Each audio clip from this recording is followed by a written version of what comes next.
So how to add face mask emoji on your message option? Let's see. First compose your message and press on this emoji.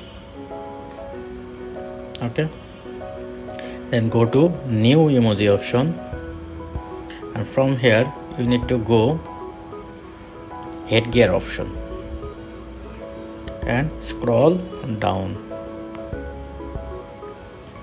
This is the face mask. You can customize your color, also customize your face style. Suppose I want to use this on. Okay, then press on done. Now this is your emoji.